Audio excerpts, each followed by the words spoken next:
પરેશાની ખાલી ખેતી સુધી નથી, પરંતુ સામાન્ય જનજીવન પર પણ અસર થઈ છે, કારણ કે રોડ રસ્તાઓ આપ જાણતા હશો આપના શહેરના, ગામના, જિલ્લાના કેવા છે. અને એટલા માટે હવે જોઈશું ચોમાસા બાદ વિકાસની.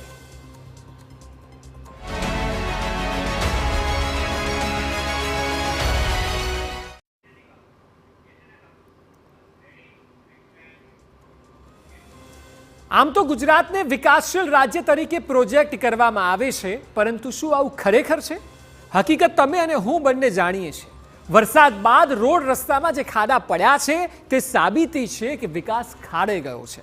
જોવાની વાત એ છે કે શહેરોમાં આ સ્થિતિ છે, તો પછી ગામડાની હાલત તો શું હશે? જોઈએ આ રિપોર્ટ.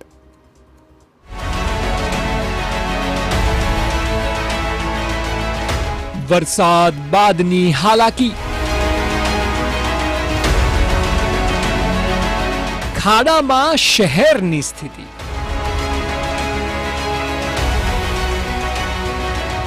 જ્યાં નજર ત્યાં ખાડાની અસર.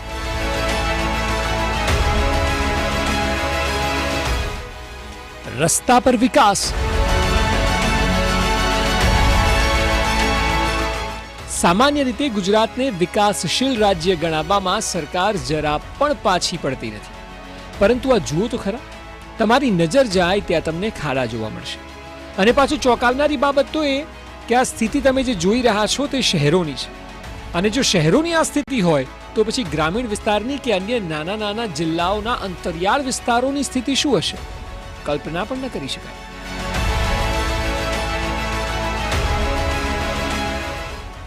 વલસાડ જિલ્લામાં પડેલા ભારે વરસાદને કારણે નેશનલ હાઈવે નંબર 48 જાણે કે સંપૂર્ણ બિસ્માર બની ગયો છે. વલસાડની ઓરંગા નદીના બ્રિજ પર મસમોટો ખાડો પડ્યો છે, જે ખૂબ જોખમી છે. એ છતાં હાઈવે ઓથોરિટી દ્વારા માત્ર પાટીઓ મૂકીને સંતોષ માનવામાં આવ્યો. બીજી બાજુ ખાડાના કારણે ટ્રાફિક જામ સર્જાય છે અને લોકો ટ્રાફિક જામથી બચવા જીવના જોખમે રોંગ સાઈડ પર આવી રહ્યા છે. વાહન ચાલકોમાં ભારે આક્રોશ છે. दिक्कत तो बहुत हो रही है. देखो ना, ये रोड इतना खराब है, अपने प्रशासन कोई ध्यान नहीं दे रहे. यहाँ पे क्या करें, हम गरीब आदमी हैं. कहाँ से थे, राजस्थान से अभी बॉम्बे जा रहे हैं, इसीलिए थोड़ा बहुत परेशान हो रहे हैं. कितना टाइम लग रहा है? टाइम तो बहुत है, 2-3 घंटे से तो परेशान है. यहाँ पे जाम में फंसे हुए हैं. સવાલ એ છે કે આખરે વાહન ચાલકો જાય તો જાય ક્યાં?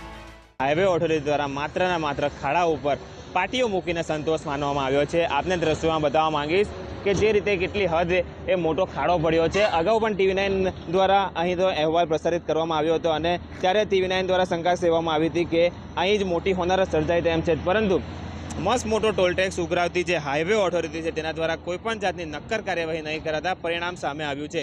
હાલ તો જે હાઈવે ઓથોરિટી દ્વારા માત્ર ને માત્ર અહીં પાટીઓ મૂકીને સંતોષ માનવામાં આવ્યો છે અને એક તરફની જે લાઇન છે તે લાઇન બંધ કરી દેવામાં આવી છે, જેના કારણે 2 થી 3 કિલોમીટરનો ટ્રાફિક જામની સમસ્યા સર્જાઈ રહી છે.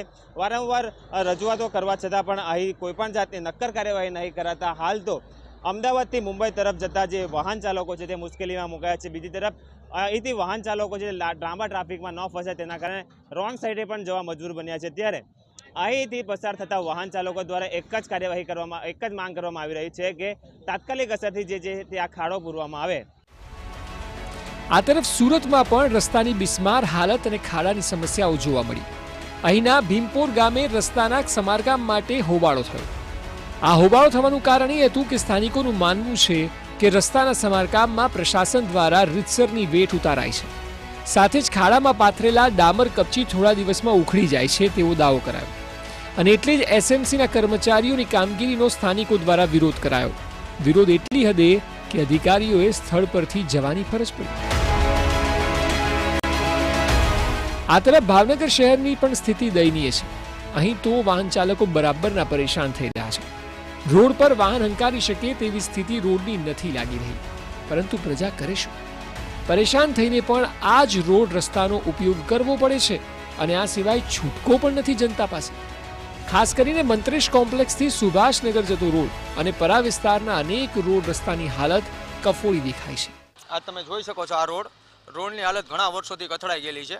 રોડ ખાડા, ખડિયા, કીચડ, ગાડી ભરપૂરથી સમાવેશ છે. આમાં અવારનવાર અકસ્માતો થાય છે, અવારનવાર એક્સિડન્ટો થાય છે, ઘણાના મૃત્યુ પણ થયા છે. તોય તે પણ આ તંત્ર કોઈ જાગતું નથી અને આ રોડ પોર્ટના સાથે છકડાયેલો છે અને નાના મોટા ઉદ્યોગો છે અહીંયા, છતાં કોઈ તંત્ર ધ્યાન દેતું નથી.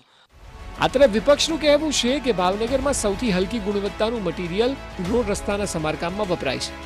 તો વળી સત્તાધીશોનું કહેવું છે કે આગળ રજૂઆત કરેલી છે, પણ ચોમાસાને લીધે તકલીફ પડી રહી છે.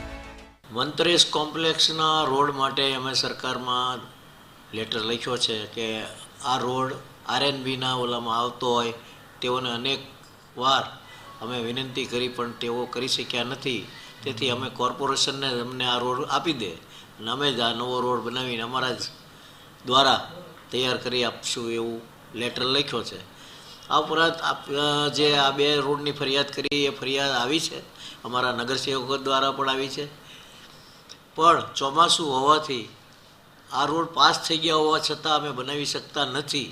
પણ હાલમાં તાત્કાલિક ધોરણે ત્યાં પરાજુ નાખવાની અને રોડમાં ચાલી શકાય, વાહનો ચલાવી શકાય તેવી વ્યવસ્થા કરી રહ્યા છીએ. ભાવનગરના મુખ્ય પ્રવેશ દ્વારોના રોડ બધું ખરાબ હોય. હું એવું માનું છું ભાવનગરમાં લગભગ આખા ગુજરાતમાં સૌથી હલકી ગુણવત્તાવાળી વસ્તુ વાપરવામાં આવતી તો ભાવનગરના કોન્ટ્રાક્ટરો વાપરે છે. અને ખાસ કરીને હમણાં ભાવનગર કોર્પોરેશનના અધિકારી રાજ્ય સરકારને કીધું કે 34 રોડમાંથી 21 રોડના અમે રિપેરિંગ કામ ઓલરેડી થઈ ગયા છે, ફક્ત પરાજુ પાથરી દેવું એટલે રોડનું કામ થઈ ગયું. અને 21માં પણ એક પણ ગેરંટી પીરિયડવાળો રોડ નથી. આ તમામ શહેરોની સ્થિતિ દયનીય છે એ વાત નક્કી છે, કારણ કે શહેર બદલાય પરંતુ સ્થિતિ બદલાતી નથી, ઉલટાનું એની એ જ રહે છે. પ્રજા પરેશાન થઈ રહી છે અને પૂછી રહી છે કે શું આ છે તમારો વિકાસ? Bureau report, TV9.